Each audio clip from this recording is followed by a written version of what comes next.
I found a lot of the current information about the Axie Infinity game quite fragmented across different sites. So I thought it would be quite valuable to bundle all the information into one video so that newer members can get all that information more quickly, and also for people who are either new or not so new but need some more revision or information to get a better grasp of the game basics. This video is for you. In this video, I'll be covering the following topics: Axie class types and the battle attack mechanism, Axie body parts and card names, Axie stats, how breed purity is calculated as a percentage, and lastly, making a workbook and sharing that with you so that all the information can be referred to in the one place. I'll be referring to this workbook in this video, so I invite you to download it from my Github account. Link is in the description. Okay, so let's get right into it. There are 6 primary Axie class types: Aqua, Bird, Beast, Bug, Plant, and Reptile. There are 3 secret class types: Dawn, Dusk, and Mech. All Axies have 4 stat categories: health points, speed, skill, and morale. Health points is almost assumed knowledge in the gaming world, so the explanation is often overlooked. HP is the amount of attack damage an Axie can withstand before being knocked out. Nothing complicated about this one. The second one is speed. The significance of the speed stat in this game is that it determines the order sequence for all the Axie attacks in a particular round. If your Axie has the highest skill stat in a particular round, that Axie will attack first. This is particularly important when you reach the end of a battle, when the opponents are neck and neck or 1v1 in the final round. Having the highest speed stat in this situation will often give you the win because you get to attack first. If the skill stat happens to tie across Axies that are still in the battle, then the next determining stat of who attacks first is which Axie has the lowest HP. The rule from the Substack website has this: high speed, then low HP, then high skill, then high morale, and then lastly, low fighter ID. The third stat category is skill. Skill stats is an attack multiplier for combination attacks. This is when more than one card is played in a round from an Axie. The skill stat will add attack points times skill points divided by 500 onto each card drawn in that round. Binary Assets IO has a good numerical example of this. I've put the link in the description. Playing Hare and Hungry Bird, which has 120 and 110 attack points respectively, from an Axie with 35 skill stats, will give 35 times 120 divided by 500, which is 8.4 points, and 35 times 110 over 500, which equals 7.7 points of additional attack points, which altogether sums up to 246.1 points. The fourth category is morale. The Substack website says morale points increase the chance of dealing a critical strike, which doubles the attack points on the card that is drawn. It also increases the Axie's chance of entering last stance, and add more last stand ticks. Ticks are those red bars that appear above the Axie when it is almost knocked out, but instead it goes into a rage and flames in red. The Substack site doesn't outline the probability or formula associated with landing critical strikes.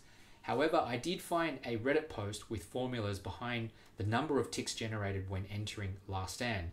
It looks very detailed and convincing, but I can't attest to its accuracy, so I've linked it in the description if you want to read it. Some folks on Reddit say that the morale stat behaves more like a luck stat, especially during the final round when it boils down to a 1v1 battle. You might have lower HP than your opponent, but if you're lucky, you might deal enough critical strikes to win the match. Opinions aside, here is the table of stats that I drafted in my workbook. Just go to the class stats tab. All class types have 140 points of base stats assigned to them under 4 stat categories: health points, speed, skill, and morale. Like most modern strategy games, stat points are distributed differently among class types. The plant Axie is often referred to as the tank because it has the highest HP of all classes, but it's also the slowest. The bird Axie is referred to as the glass cannon, having the highest speed coupled with cards that deal the most damage compared to other classes. The trade-off, of course, is that birds have the lowest HP. And the beast Axie has the highest morale stat, so you could say it's the luckiest class. Primary class cards come with bonus stats that stack onto Axie base stats. I'll cover this later in the section under Axie Stats. Abaddon, Bibame, Pre-Dusk. This is my attack advantage mnemonic. I use this to memorize which classes of Axies have an advantage or disadvantage against other classes. Abaddon stands for Aqua, Bird, and Dawn classes. Bibame stands for Beast, Bug, and Mech classes. Pre-Dusk stands for Plant, Reptile, and Dusk classes. This bonus attack mechanism is a cyclical mechanism. So Abaddon has an attack advantage over Bibame, and Bibame has an attack advantage over Pre-Dusk. And then Pre-Dusk has an attack advantage over Abaddon. If you reverse the order, that will give you the disadvantage mechanism. When an Axie of a certain class uses a body part matching its own class, it deals a 10% attack and shield bonus. Attack bonuses are stackable. For example, if my Aqua Axie 3112372 attacks a beast class using Shoal Star, it will deal an additional 115 times 0.15 plus 115 times 0.1, which equals 115 times 0.25, and this is equal to 28.75 bonus attack points. So my Aqua's Shoal Star drawn against the beast will be 115 times 1.25, equaling 143.75 total attack points. And the total shield it receives is 10 times 1.25, which is 12.5 shield points. A more complicated example of this stackable bonus is, suppose my Aqua attacks a plant with Shoal Star. Recall that Aquas have an attack disadvantage of minus 15% against plant types. To put it another way, the Aqua's attack and shield on a drawn card against the plant will only be 85% of the normal points. Also, Shoal Star is an Aqua class card, so there's still a 10% buff to the attack. Hence, attack points will be discounted to 115 times 0.85 times 1.1, equaling 107.525 attack points.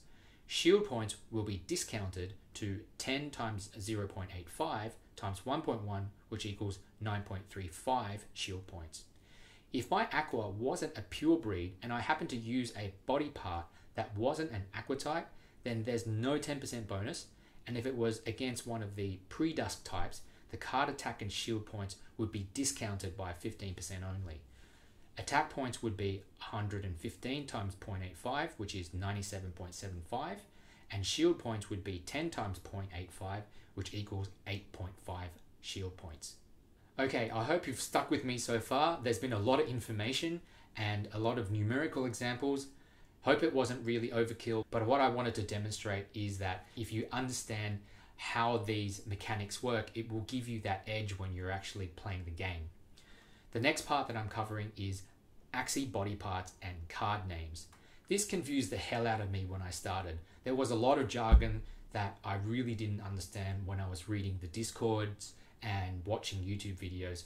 I really hope this section clears up all that confusion. This is how I synthesize the information to make it understandable in my own words. All Axie classes have 6 body parts: ears, eyes, horn, mouth, back, and tail. When a body part matches the class type, it contributes towards the purity of that class. If all 6 body parts match the class type, it's referred to as a pure breed. Notice each part for each class type has a unique name. Just look to the body card sheet in my workbook to get a full list of all those parts. Only the last 4 body parts have corresponding cards attached to them. That is for the horn, mouth, back, and tail. Let's use my Aqua Axie again to illustrate by example. There are 6 variations of horn for the Aqua class: Shoal Star, Babylonia, Oranda, Teal Shell, Clamshell, and Anemone. My Aqua Axie has a horn part called Shoal Star, and its associated card name is Star Shuriken. So most YouTubers like Elijah on his channel Axie on the Moon refer to body parts instead of card names. Some actually will refer to card names, but it seems that most people will actually refer to body parts. And it's important that you understand this distinction so you don't confuse yourself. But having both, as I've got in my workbook, will always give you enough clarity to understand what people are talking about when you're going through all the different chats and YouTube video content. The next section is about Axie Stats. Every Axie has 140 points in base stats. The stats are distributed differently for different class types. Certain Axie body parts come with bonus stats. There are 6 body parts on an Axie.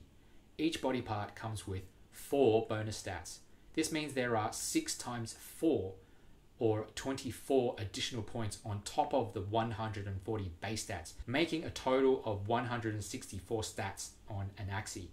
Here is my version of the part by class table of bonus stats. There are no body parts that match secret class types, so those are Dawn, Dusk, and Mech. Only primary class types have body parts, so that's for Aqua, Bird, Beast, Bug, Plant, and Reptile. Let's take the Tank Plant as an example this time. The Plant Axie has base stats 43 for HP, 31 for speed, 31 skill, and 35 for morale. If it has an eye part that is also a plant type, then it receives bonus stats of +3 for HP and +1 for morale. I'm going to the stats class sheet and using the class-based table under columns M to R to show you the calculation. A pure breed implies all 6 parts of the body have the same type as its class. So a pure plant Axie with 6 body parts that are also plant type will have 6 times 3 HP and 6 times 1 morale added to its base stats. So in total you get 43 plus 18 equaling 61 HP and 35 plus 6 equaling 41 morale. Skill and speed remain unchanged. This is one of the reasons why pure breeds generally retain their value and are seen as desirable, because they actually maximize the stats that they're already very strong in. Here's an example of how stats add up for non-pure breeds. Let's take a look at Axie 3885541. It has all aqua parts except for 1 plant part for its tail. The aqua class base stats are 39 for HP, 39 speed, 35 skill, 27 morale. Aqua parts give +1 HP and +3 for speed. Plant parts give +3 for HP and 1 morale. For this 5 in 6 purity aqua, the final stats are 47 HP, 54 speed, 35 skill, and 28 morale.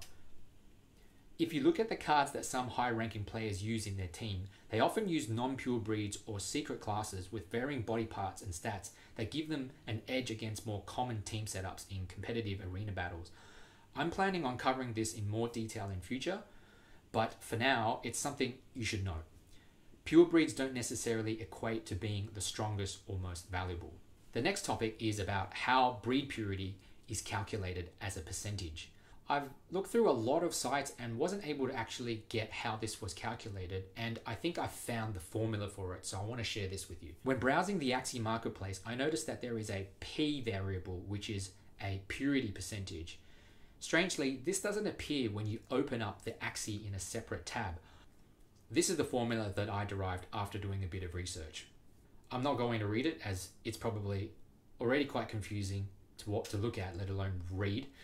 So D, R1, and R2 represent the number of body parts that match the class of the Axie.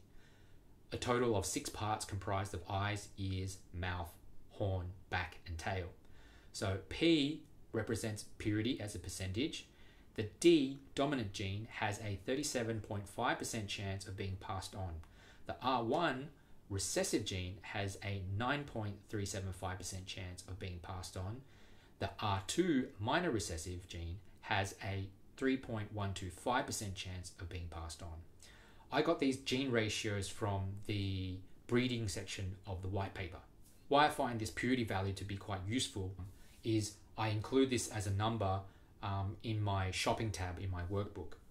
Go to the shopping tab and refer to column D with the column name purity.